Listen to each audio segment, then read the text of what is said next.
Hello les amis, j'espère que vous allez bien. Alors, pour aujourd'hui, on va continuer avec Picker, Terraform, mais on va rajouter GitHub Action pour le workflow d'automatisation. Dans la précédente vidéo, nous avons eu à réaliser à peu près le workflow de build d'une image avec Picker et la construction d'une infrastructure ou bien le lancement d'une machine virtuelle avec l'image qui a été buildée par Picker. Donc, cette fois-ci, on voudrait gagner en temps et laisser le processus d'automatisation réaliser l'opération pour nous. Donc, vous savez, dans le DevOps, on veut tout automatiser. Et c'est ce que nous allons essayer de faire avec notre cas pratique. Donc, dans un premier temps, on va récupérer notre code en local. Et une fois qu'on aura récupéré notre code en local que voici, on va le modifier afin de l'adapter à un nouveau workflow. Donc, je vais fermer ce code-ci et je vais cloner de nouveau mon répertoire, mon projet. Donc, je viens là, je vais dans le disque correspondant. OK. Et là, je fais un git clone.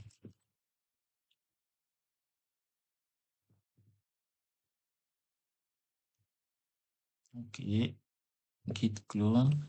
Voilà. Je me rends dans mon répertoire. OK. Et je l'ouvre vers mon éditeur. Donc, le voici. Nous allons réaliser la création d'une nouvelle branche afin de pouvoir travailler convenablement. Donc, pour ce faire, je vais utiliser les commandes git que voici. Donc, voilà, git checkout. Et on va l'appeler Packer Action. Maintenant, je fais un git branch pour vérifier que je suis sur la bonne branche. OK, je suis sur la bonne branche. Ça veut dire que j'ai cloné mon code et je vais faire des modifications, des mises à jour. Donc, dans un premier temps, je vais créer les répertoires de travail. GitHub, le répertoire workflow. Et ensuite, je vais créer le fichier de CI/CD, packer.yaml. À l'intérieur de ce fichier-ci, je vais mettre un code que j'ai déjà préparé juste à côté pour pouvoir aller un tout petit peu vite. Donc là, je mets le code que j'ai préparé et ça sera juste pour la première phase. Donc, dans un premier temps, on a le nom de notre workflow qui est là et on dit, tu vas réaliser l'ensemble des jobs qui vont se retrouver juste en dessous si et seulement si tu te retrouves avec une modification sur la branche Packer Action. Puis maintenant, on dit on se base sur une image Ubuntu, on va checker le code et on configure nos crédentials.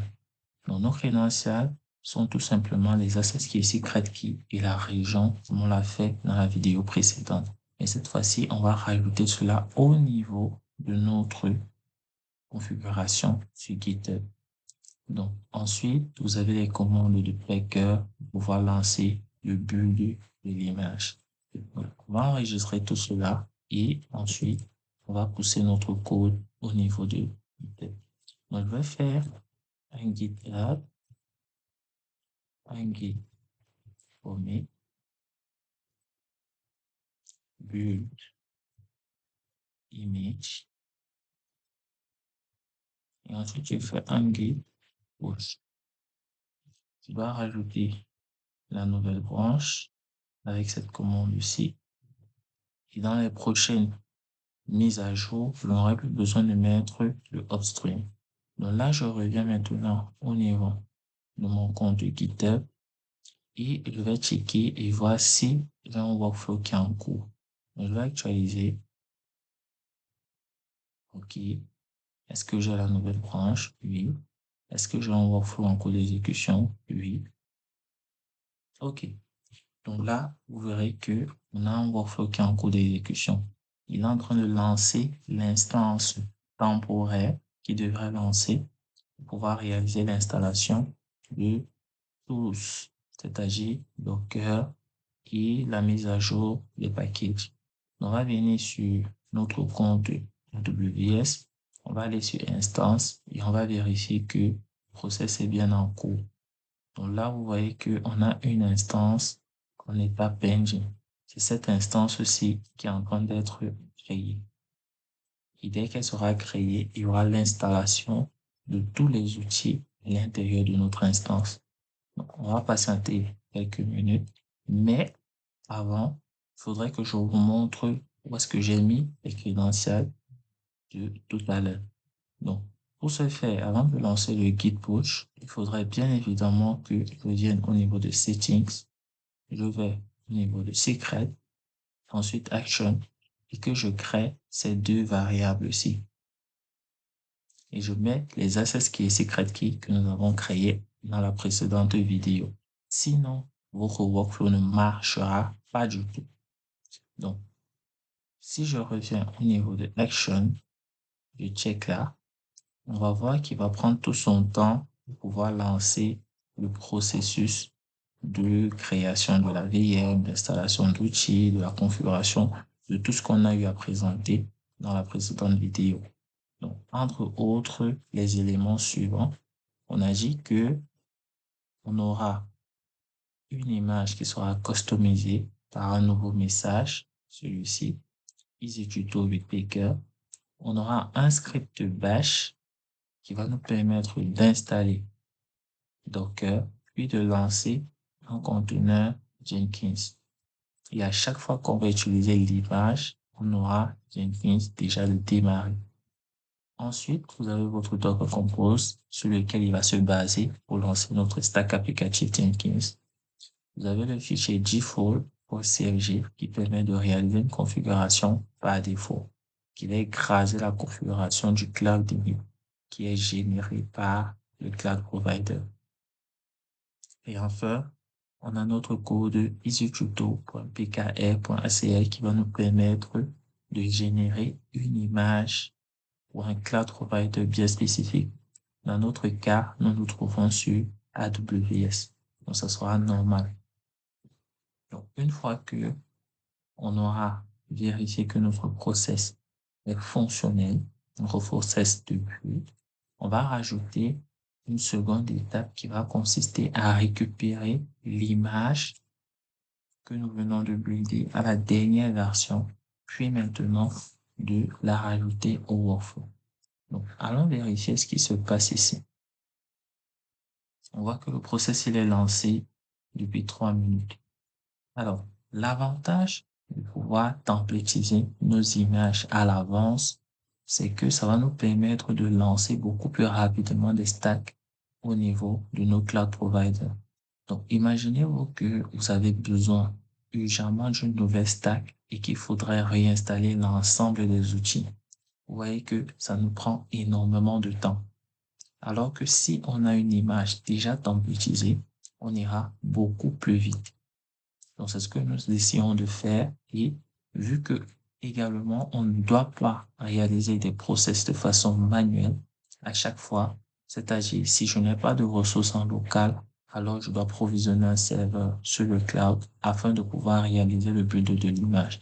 Non, ça c'est une grosse perte de temps. Pourquoi ne pas utiliser un process de CI/CD, dans notre cas GitHub Action, pour pouvoir automatiser le build de l'image et ainsi, en fonction de ce qu'on veut faire, on peut dire, OK, voici le code de Terraform correspondant, récupère ce code-là et récupère-moi l'image que je viens de builder en fonction des configurations que vous aurez mises au niveau de ce bloc de configuration-là. Donc, si on veut aller un peu plus loin, pendant que notre image est en train d'être buildée, on revient au niveau de notre code et on va se rendre compte que on a un code Terraform ici. Et si on remarque bien, on récupère l'ID de l'EMI de façon manuelle. De façon manuelle. Donc, une fois que on le récupère de façon manuelle, mais on veut le faire de façon dynamique. Et pour ce faire, il nous faudrait un bloc data. Et comment utiliser le bloc data? On va créer un nouveau fichier ici qui va s'appeler data.pf, à l'intérieur duquel on va mettre les configurations adéquates pour pouvoir récupérer du code et pour pouvoir récupérer l'AMI correspondant. Donc, sur quoi allons-nous nous baser pour pouvoir écrire notre bloc data? On va se baser sur plusieurs critères.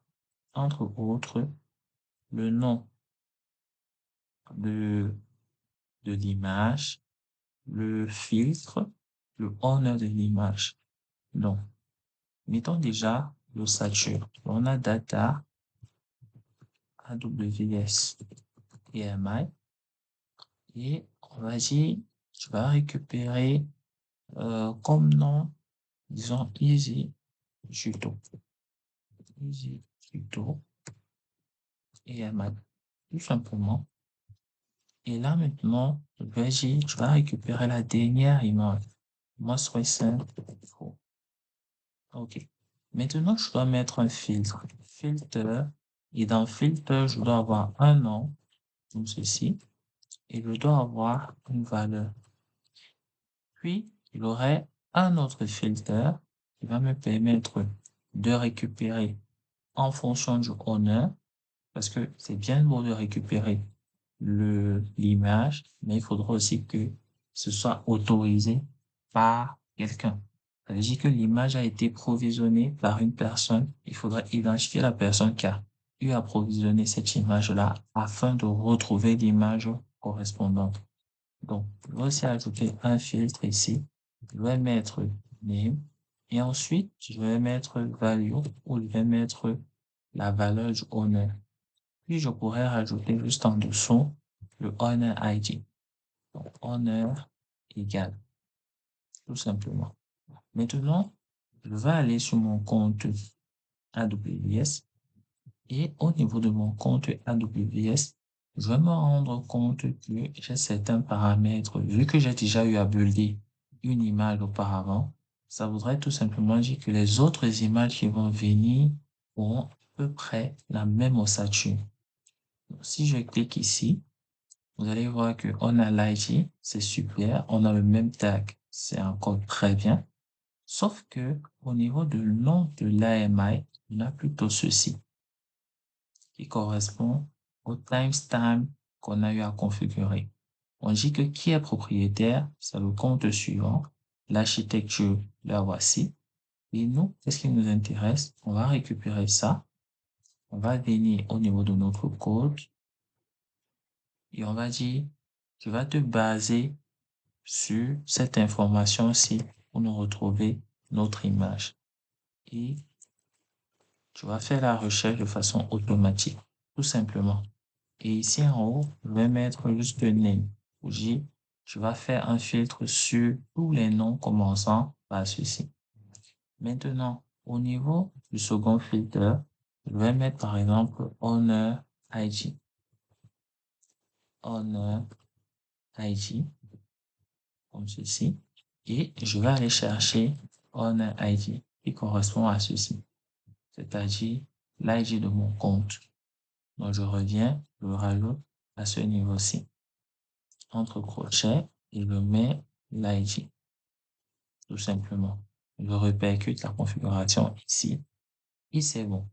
Là, maintenant, ce qui va me manquer, ça sera juste de rajouter le bloc data au niveau de mon fichier EC2. Donc, à ce niveau-ci, je vais mettre, au lieu de mettre cet ID, je vais plutôt mettre une dépendance implicite. Donc, ça sera data aws.id. Et le tout rajoute. Donc, voilà comment l'ID de notre image qui aura été buildée par Flickr sera récupérée de façon automatique. Maintenant, comment faire pour lancer le workflow de Terraform au niveau de Flickr.yaml? Donc, il faudrait que on rajoute un autre job juste en dessous. Donc, ça, c'était le job de vue. Et maintenant, on va lancer le job de test. Donc, on va mettre lunch, tout simplement. Et on va dire que tu vas travailler en fonction de certains paramètres. Quels sont donc les paramètres dont tu auras besoin pour pouvoir lancer le workflow de Terraform? Alors, pour pouvoir lancer le workflow de Terraform, c'est assez simple. On aura besoin de quoi? On aura besoin de configurer certaines variables. Donc, je vais mettre les variables d'environnement au-dessus, que ce soit beaucoup plus facile. Donc, je vais dire env, comme ceci. Et où se trouve ma configuration? Je vais mettre config directory, voilà, deux points. Et je donne le nom du répertoire. C'est Terraform. Maintenant, je redescends au niveau de mon job et à ce niveau-ci, je vais mettre plein de trucs. Alors, on aura dans un premier temps le check, puis on aura la version qu'on va mettre, comme ceci. Voilà. Donc, ceci va revenir d'un cran. OK. Non. Voilà. OK, donc, on aura quelque chose comme ceci. Voilà. OK. Donc, on va essayer d'arranger un tout petit peu la syntaxe. On a corrigé la syntaxe d'écriture et on a rajouté un certain nombre d'éléments. Donc, on a précisé la version qu'on veut utiliser pour Terraform. Et ensuite, on initialise notre répertoire, puis on fait un apply et on travaille à quel niveau? Config directory juste ici. Donc, ce qui va se passer maintenant, c'est que après avoir réalisé la création des ressources, il nous faudra absolument les détruire si on n'en a plus, si on n'en aura plus besoin par la suite. Donc, pour ce faire, on va créer un autre workflow juste à côté. Alors, créons le workflow juste à côté. Et là, on va faire une petite différenciation. Donc, là, ça sera Packer Build. Et l'autre, ça sera Packer Destroy.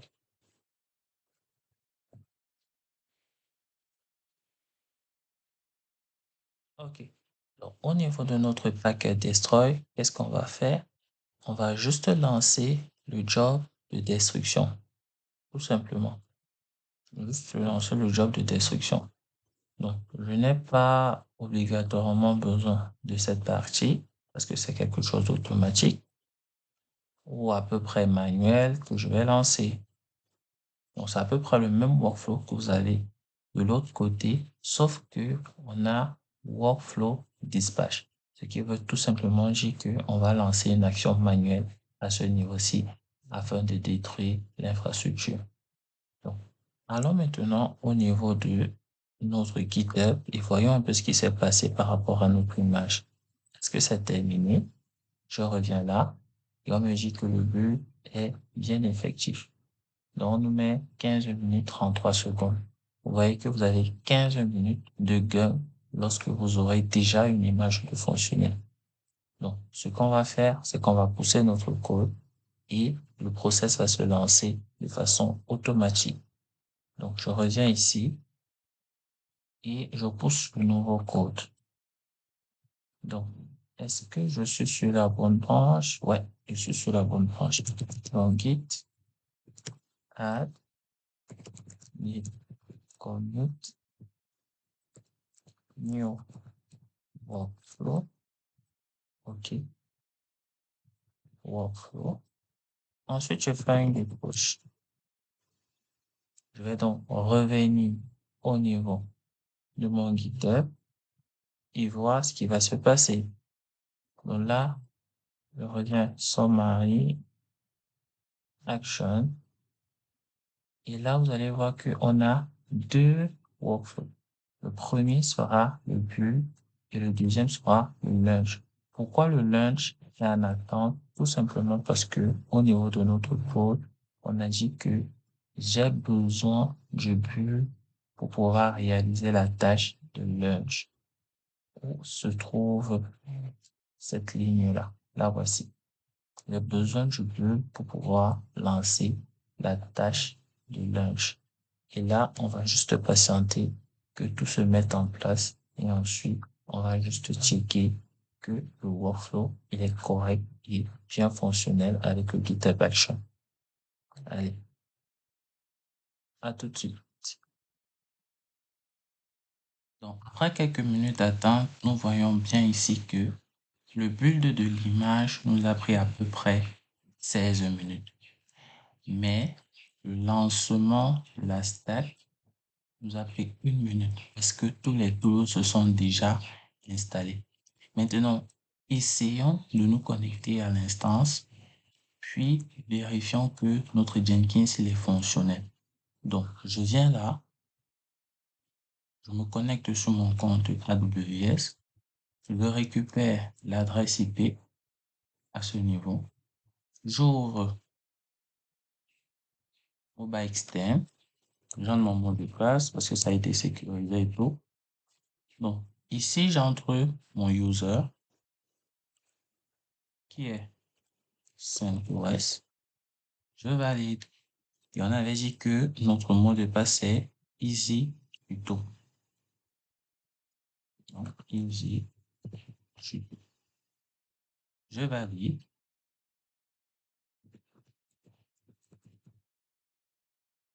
Mais yes, ça voudrait dire que la configuration a bien été prise en compte. Là, maintenant, je fais un Docker PS. On va voir que j'ai Jenkins installé.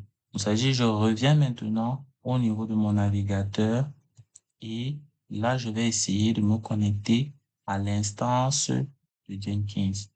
Donc, je viens, je colle là 2.8080 et je dois avoir la page de Jenkins qui va s'afficher. OK. Donc là, j'ai la page de Jenkins qui s'affiche me demandant d'entrer le mot de passe admin.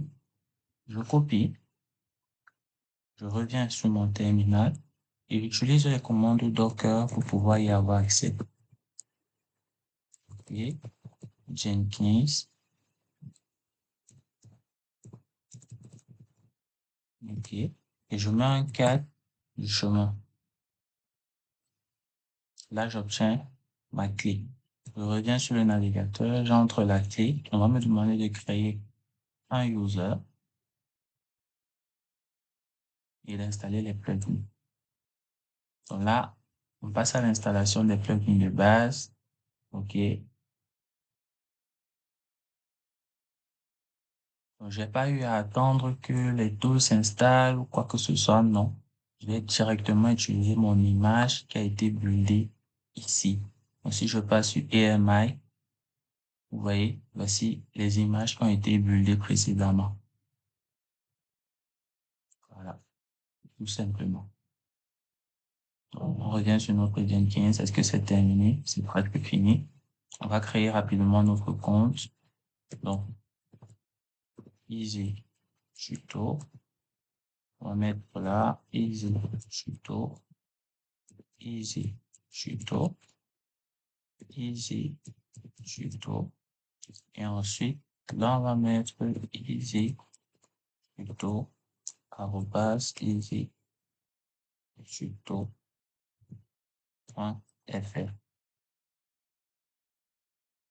Je valide, je valide.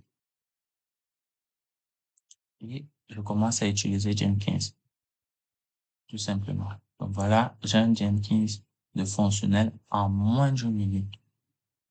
Et vous pouvez le confirmer via notre sortie au niveau de notre terminal sur GitHub. Maintenant, je peux créer un badge. Create statue badge, comme ceci. Copier.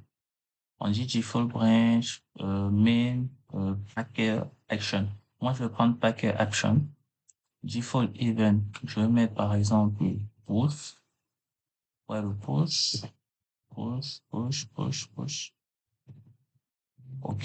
Je prends push pour dire que à chaque fois qu'il y aura un push sur cette branche-là, tu m'enverras une notification ou bien un badge pour me dire que c'est bien et que c'est en run, que le process a été bien réalisé. Donc, je copie ça et je vais venir au niveau du README et je vais mettre mon badge. Donc, README, le packer action. Et là, je cherche mon fichier README. Le voici. OK. Je vais l'éditer. Je vais le mettre juste ici en haut. Your process running web. OK. Je mets un cheat comme ça à la volée. Puis, je colle le code que j'ai eu à générer. J'enregistre. Vous allez voir le nouveau badge s'afficher. Super. Alors, c'était tout pour cette vidéo, cette seconde partie. Et on se retrouve pour d'autres vidéos.